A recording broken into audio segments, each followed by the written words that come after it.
Bertemu lagi, pemirsa, di channel Saham YouTubeku. Apa kabar kita semuanya? Saya berharap semua pemirsa dalam kondisi sehat dan walafiat. Hari ini adalah hari Kamis, tanggal 21 November 2024. Lebih tepatnya jam 8 pagi. Jadi masih fresh ya. Kita siap untuk belajar bagaimana kita bisa bertahan, mendapatkan keuntungan melalui analisa-analisa yang kami sajikan. Nah, pemirsa, sebelumnya kami minta kontribusi daripada pemirsa untuk melakukan subscribe terlebih dahulu. Lalu juga melakukan komentar agar terjadi interaksi dua arah. Dan jangan lupa untuk men-share apabila ini masuk ke dalam pemikiran pemirsa ke teman-teman yang lain. Nah, sekali lagi disclaimer on ya, ini bukan ajakan membeli dan ajakan menjual. Kami hanya ingin membangun sebuah korelasi. Bagaimana pola pikir big money itu kita miliki. Dan pola pikir itu ketika diimplementasikan di emiten apa-apa saja, itu akan terhubung dengan baik dan jelas. Oke, kita akan mulai pembahasan kali ini. Nah, pemirsa, ada satu kalimat yang menggelitik ya. Kita tahu bahwa ada seorang big money, mungkin big market maker, ataupun terakhir adalah istilah bandar. Dan kita adalah kelompok retail. Sampai saat ini saya masih status sebagai retail, tapi kalimat retail kita tidak perlu underestimate. Ya, kenapa? Karena pemirsa itu berada di dalam komunitas yang tepat. Ya, jadi eh, nggak apa-apa kita disebut retail, tapi memiliki pola pikir sebagai bandar. Atau mungkin Anda disebut sebagai bandar, tetapi equity atau modal masih retail. Nggak ada masalah, hanya persoalan waktu ketika kita bisa disiplin, konsisten, kita bisa dapat keuntungan. Nah, emiten yang akan kita jadikan satu contoh adalah APIC. Itu bergerak di bidang sektor finansial. Tapi sebelumnya kami akan berbalik kembali bagaimana kita sebagai retail punya pola pikir bandar atau kita retail punya pola pikir sebagai big money. Oke, pelajari, stay tune di channel Saham YouTubeku sampai ini berakhir dan Anda akan mendapatkan pemikiran yang betul-betul berbeda daripada sebelum menonton video ini. Nah, kita masuk ke dokumentasi tertulis ya. Ini saya tutup dulu supaya kecepatannya bagus ya. Nah, sebetulnya di semua jenis instrumen keuangan itu adalah penjualan dikurangi pembelian. Anda harus paham dan hasilnya harus positif. Artinya adalah untung. Ketika saya besarkan lagi ya. Ini rumus dasar. Hasil negatif pasti buntung. Nah, ini kita kasih judul saja supaya mengingat ya.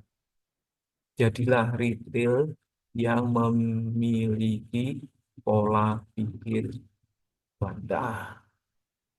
Atau saya gantilah big money ya. Oke. Pertama, penjualan selalu dikurangi dengan pembelian. Ketika positif, berarti Anda untung. Sebaliknya, ketika penjualan dikurangi pembelian negatif, kita rugi. Ya, sehingga ketika saya buat secara vertikal, penjualan dikurangi pembelian. Sama dengan harus untung ya. Nah, ini kemarin di video sebelumnya seorang big money tidak mau rugi, jangankan rugi imbang saja tidak mau, mereka harus untung. Kenapa harus untung? Yaitu tadi dengan investasi uang sangat besar ya, 1 triliun dalam contoh video-video sebelumnya. Berapa fee pembelian yang sudah dibayar ke broker? Nah, berikutnya, berapa gaji karyawan, berapa biaya operasional, biaya PLN, biaya PDM, biaya komunikasi, biaya sewa gedung, berapa harga baik dari kepercayaan investor yang nyetorkan uang ke Big Money untuk dikelola. Lalu berikutnya, ketika dijual, persentase 0,2% kena fee jual. Itu sebabnya di sini Big Money harus untung. Nah, kita kembali. Jadi penjualan kurang pembelian harus positif untung. Penjualan kurang pembelian kalau negatif dia buntung. Secara vertikal begini. Artinya apa, Bapak dan Ibu? Konsep pembelian inilah yang menjadi titik. akumulasi. Nanti kita akan jelaskan dengan contoh sebuah emiten yang mengalami sebuah fase akumulasi. Akumulasi di harga berapa? Di harga bawah. Ya, akumulasi di harga bawah. Berapa lama? Wah, ini cukup lama periodenya. Masing-masing big money ini mempunyai pola periode yang berbeda satu dengan yang lainnya. Disinilah kesabaran Anda akan diuji. Ya, ingat ya, kesabaran Anda akan diuji. Nanti saya kasihkan contoh ya, kesabaran diuji itu maksudnya apa? Nanti kita melihat ya, setelah topik ini bergeser ke selanjutnya. Jadi akumulasi harga bawah cukup lama periode dan dalam fase ini terjadi sideways. Harganya tidak kemana-mana. Harga akan cenderung stabil. Contohnya ya, tadi kalau kita lihat order book ya, katakan 1035 lah, 1040 lah. Harganya akan sideways ya di situ-situ saja, tidak akan kemana-mana. Nah, apa yang membuat itu tidak turun juga tidak naik ketika akumulasi? Ya, karena itu strategi daripada big money. Nah, itulah yang akan kita bahas secara singkat jelas kepada pemirsa. Jadi kembali ya, akumulasi harga bawah cukup lama periode kesabaran diuji terjadi sideways. Sekali lagi, ini adalah suatu SOP, standar operating procedure ya, para big money ya. Kenapa dia harus untung? Pertama, mutunya tidak mau rugi. Terbalik-balik tidak apa ya. Jangankan rugi, imbang saja tidak mau, harus untung. Nah, ini adalah satu mutu prinsip yang Anda harus yakini. Nah, sebetulnya kalau dari video-video sebelum Anda melihat, ya, seorang big money itu mengeluarkan fee beli 0,2%. Rata-rata lah. Dari berapa ya? Dari akumulasi dia. Contohnya di beberapa video sebelumnya, itu sebab Anda harus nanti buka ya video sebelumnya. Itu 1 triliun berapa? Nah, kita sebagai retail harus punya pola pikir big money. Ketika Anda punya pola pikir big money, Anda sudah tenang saja ya. 1 triliun ya. Lalu ada biaya gaji karyawan. Mungkin yang nomor ini adalah kepercayaan pada kepercayaan kepercayaan dari investor modal. Nah, ini paling penting. Ada biaya gaji karyawan. Tidak apa-apa ya. Saya salah tulis gaji lain-lain. Ada biaya PLN, ada biaya PDAM, ada sewa gedung, biaya komunikasi, apalagi ya banyak sabrek ini. Kendaraan, wah kendaraan bermotor misalkan. Dan ini waktu, wah, dan lain-lain. Jadi ini yang harus Anda pelajari ya.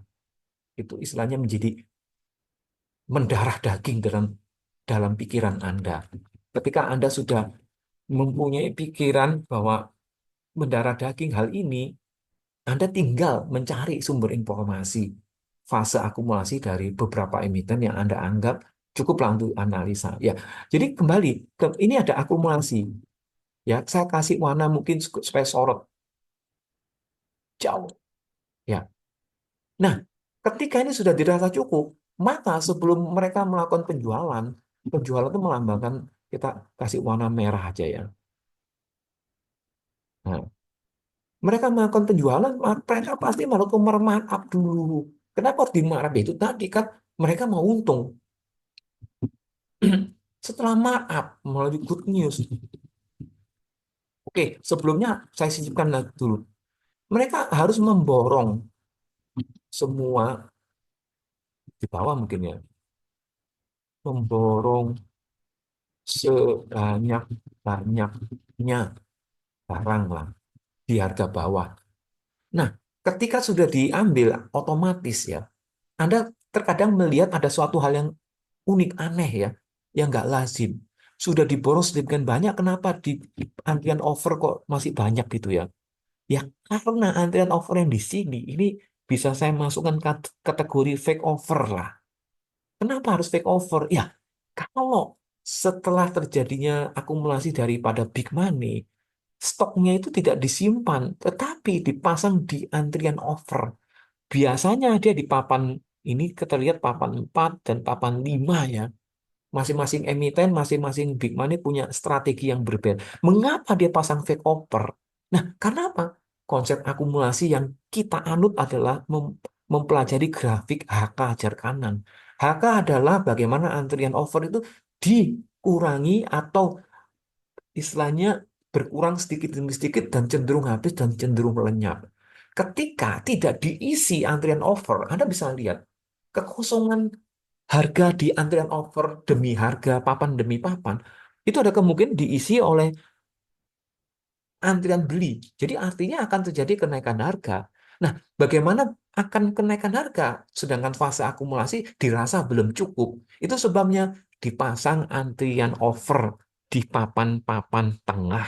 Jadi Anda sudah paham ya, sepertinya ini gemuk, tapi sebetulnya kalau dilihat di balik daripada monitor ini adalah fake over. Oke, kita lanjut sekarang ke fase penjualan ya. Tentu harus terjadi markup. Ada good news. Ketika dirasa markup dan good news tidak cukup, sebetulnya ketika sudah fase ini, lot yang ada di pasaran itu sudah hampir dimiliki oleh big money. Nah, ketika dimiliki lebih money, ada good news. Kita balik, sama saja dibalik. Good news adalah membuat retail tertarik untuk masuk untuk melakukan satu antrian beli, misalkan ya, ada good news. Nah, lalu ada markup. Sebetulnya dengan ada good news, ditunggu dulu apakah terjadi satu pembelian yang dilakukan retail. Ketika tidak terjadi, mereka melakukan markup. Apa biasa di dalam markup? Markup adalah average up. Nah, ini average up adalah strategi big money untuk menaikkan harga saham dengan cara membeli harga yang lebih tinggi. Lah, uangnya berkurang banyak? Enggak.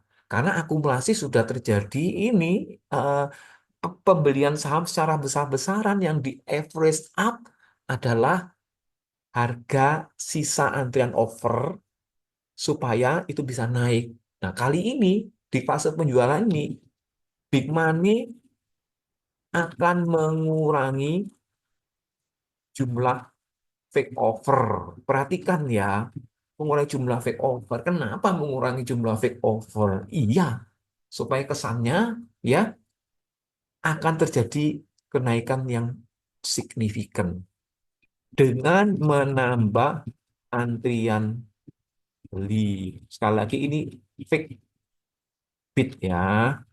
Ini analisa kami. Kalau ada pendapat lain, tolong diisi komentar ya. Nanti kita bisa tanya jawab semampu yang saya miliki. Dan memang tidak ada algoritma yang 100% perfect sempurna benar. Ini cuma pendekatan kami. Itu sebabnya saya minta kepada pemirsa untuk menganalisa ulang sebelum mengambil sebuah pilihan penting.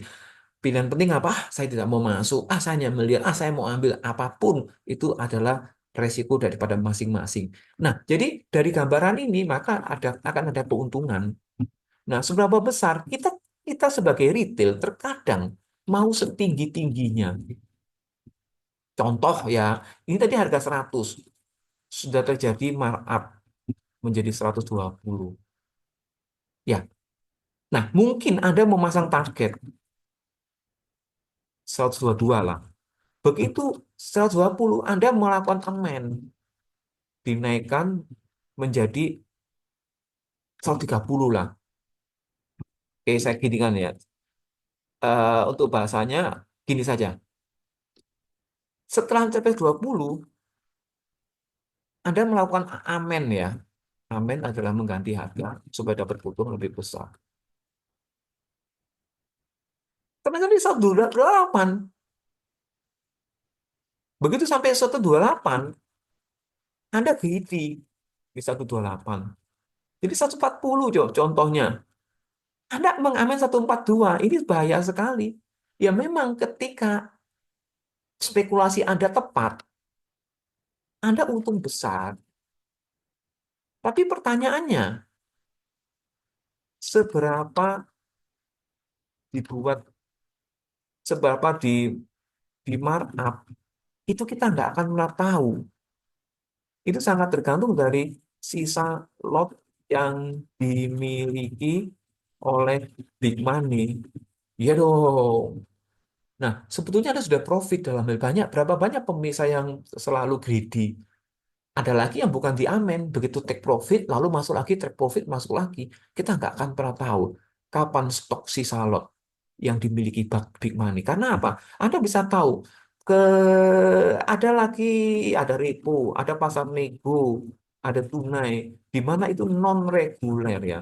Jadi ada perpindahan jumlah lembar saham dari broker satu ke broker lain. Kita nggak bisa menyelidiki, oh broker ini masih sisa banyak jumlah lotnya berdasarkan perhitungan summary Anda. Nggak bisa begitu juga. Ya, jadi yang pasti kalau take profit, sesuaikan, jangan terlalu greedy. Pokoknya Anda untung, Anda konsisten. Nanti di video-video yang selanjutnya, di hari selanjutnya, kami akan membahas emiten-emiten apa saja. Ada 900 emiten. Nanti kita akan bahas satu persatu, sehingga Anda tidak perlu take profit yang berisiko, real profit yang tidak, istilahnya floating profit yang betul-betul tidak menjadi real profit. Jadi, oke, Anda harus tahu bahwa Anda sudah untung, Anda harus syukuri itu. Nah, kita kembali ini, seberapa di markup yang nggak tahu saya. Jadi pakai uang tunai, pakai RDN itu sebabnya Big Money memiliki dua dana besar yang dibagi dua bagian tidak sama besar, satu untuk akumulasi, satunya untuk membuat fake bid. Itu sebabnya mereka harus untung. Coba Anda mungkin bisa berpikir, ketika seorang institusi big money mereka menggelontorkan uang, itu tolok ukurnya adalah suku bunga deposito. Berapa persen? Katakan 3% per tahun. Jadi ketika mereka mereinvestasikan ke pasar modal, dibandingkan dengan suku bunga deposito yang harus dia bayar seandainya dia pinjam uang di bank, ya, punya beban bunga. Itu artinya apa? Secara psikologis kita berada di titik yang aman ketika kita bisa entry di akumulasi. Itu sebabnya pemirsa, Anda harus sebagai retail punya pola pikir bandar, punya pola pikir big money. Atau Anda bisa disebut seorang big man, apa bandar ya, tetapi modalnya masih retail, nggak ada masalah. Nanti kita bisa membangun pelan konsisten sehingga kita bisa dapat keuntungan yang pasti. Nah, oke, ada gambaran. Nah, sekarang sebelumnya dari contoh ini kita bisa memilih apapun emiten sebagai objek korelasi apa yang saya jelaskan dengan kenyataan sebenarnya.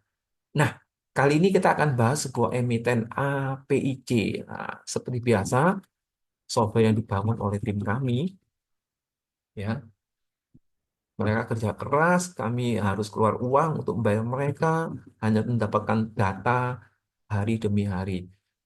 Sebelumnya kami masuk ke ini. Nah, jadi Bapak dan Ibu, entah mereka aliran teknikal, aliran fundamental, entah mereka aliran bandarmologi, ataupun mereka bersifat spekulatif, Anda harus tahu terjadinya kenaikan harga saham itu karena antrian overnya menipis. Akhirnya lenyap papan demi papan, sehingga harganya diisi oleh antrian beli dan terjadi pergerakan cukup naik gitu ya. Nah, menghabisi atau mengurangi antrian over, lot demi lot, harga demi harga, papan demi papan, itu adalah konsep atau bukan konsep ya. Itu adalah strategi HK, hajar kanan.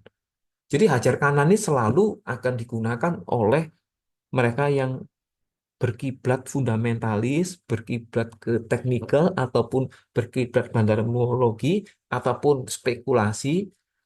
Ya ini strategi hajar kanan, membeli saham di atas harga pasar. Anda harus sepakat ini dulu, kalau nggak sepakat akan sulit untuk mengikutinya. Nah, sekarang kita kembali ke software sesungguhnya.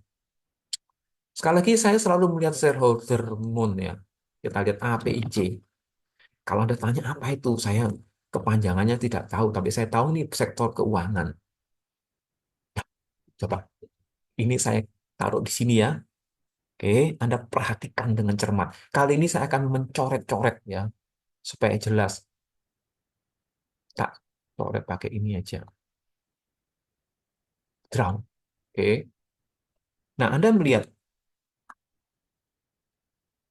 ya ini APICA Pacific Strategi Finansial ya. Ini adalah shareholder, ini adalah ini. Tak klik ya. Anda lihat ada lingkaran. Ini bulan 9 kita bulan 10 ya. Nah, ada lokal dan ada foreign. Lokal dibagi 9, foreign dibagi 9. Kita langsung to the point.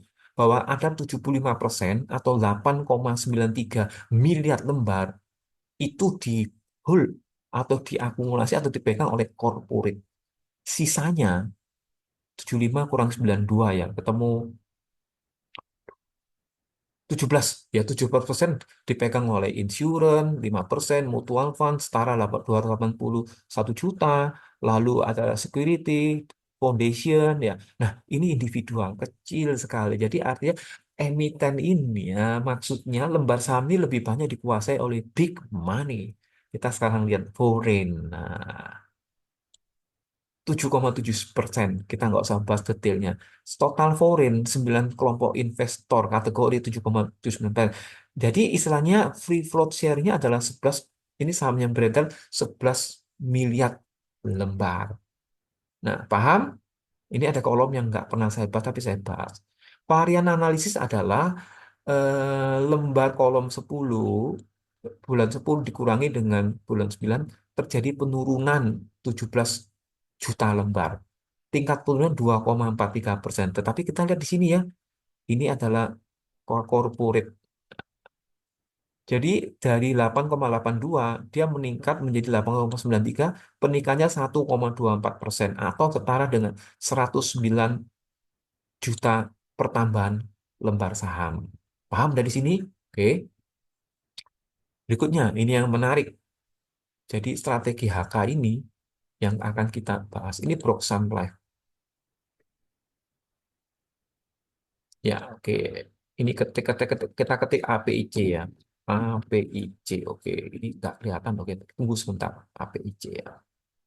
Anda melihat dalam 10, maksudnya 1 bulan terakhir, kita lihat.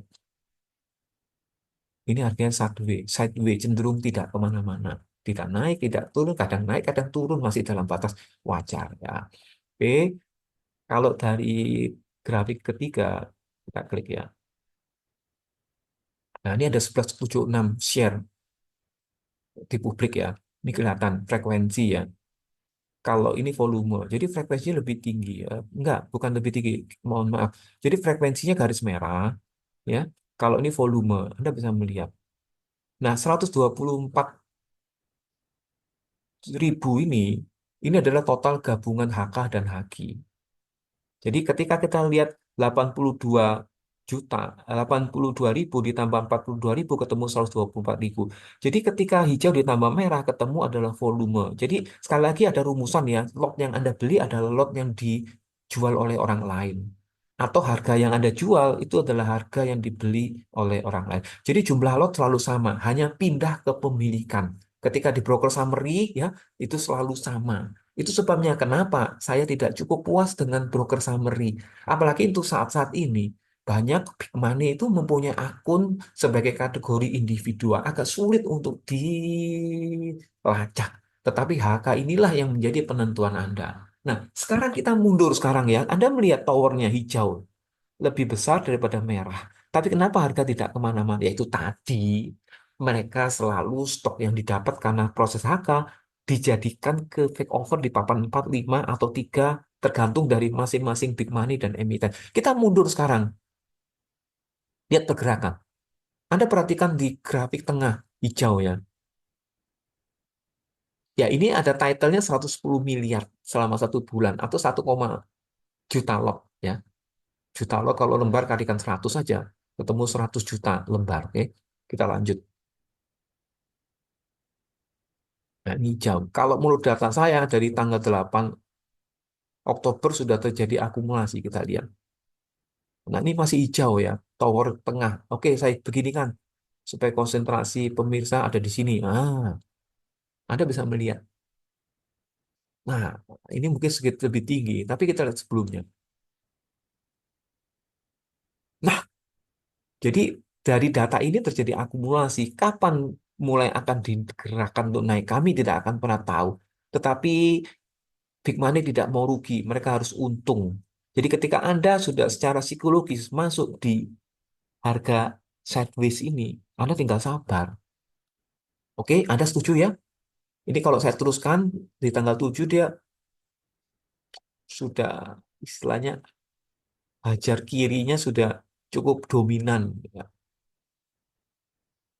Artinya ya kita berada di titik 8 Oktober. Oke? Nah, sekarang kami jelaskan tentang kesabaran. Apa sih yang membuat apa cut loss ya? Sekali lagi Anda perhatikan, pertama yang dipakai itu bukan uang ready atau uang panas. Mungkin bayar SPP ya, kembali lagi mungkin kredit kendaraan, mungkin tagihan pinjol, mungkin untuk berobat, mungkin AVG-nya terlalu tinggi, mungkin bantu orang tua, mungkin nabrak mobil orang harus mengganti, mungkin ditipu per telepon, anaknya kecelakaan, ini contoh saja. DLL. Nah, inilah yang membuat apa ini? Retail cut loss atau nggak sabar. Ya, tetapi sebetulnya ketika Anda cukup sabar di poin ini, mana ini? Nah, pakai uang dingin, Anda sabar saja. Nanti Anda bisa take profit dan jangan greedy di angka yang Anda mau. Ini hanya pemisahan ya Bapak dan Ibu ya. Ini bukan angka sebenarnya. Ya, ada gambaran jelas, kita kembali. Setidaknya ini adalah backup pengaman psikologis Anda ketika Anda masuk ke dalam sebuah emiten. Nah, ini kalau saya kembalikan tanggalnya, saya mau lihat berapa total sampai 21 ya, 20 November. Sebentar, ini dia masih proses. Nah, sudah terkumpul 174 miliar sebanyak 1,6 juta lot. Sekali lagi ketika Anda lihat di RTI, RTI ya, itu hanya hari demi hari. Dia nggak akan bisa kembali ke berapa waktu, tidak akan terrecord. Jadi di pola video algoritma yang kami bangun bersama tim IT kami, semuanya terekam dengan jelas. Nah, pemirsa, sekali lagi ini bukan ajakan membeli, ajakan menjual. Ayo kita belajar bersama-sama supaya Anda punya kebanggaan besar bahwa saya retail, tetapi saya memiliki pola pikir bandar. Itu poin utamanya. Nah, sekarang di akhirnya kita akan memutarkan video ya, secara broke some value lah ya. Saya senang broke some value ini. Kita perhatikan pakai ini saja. Nah,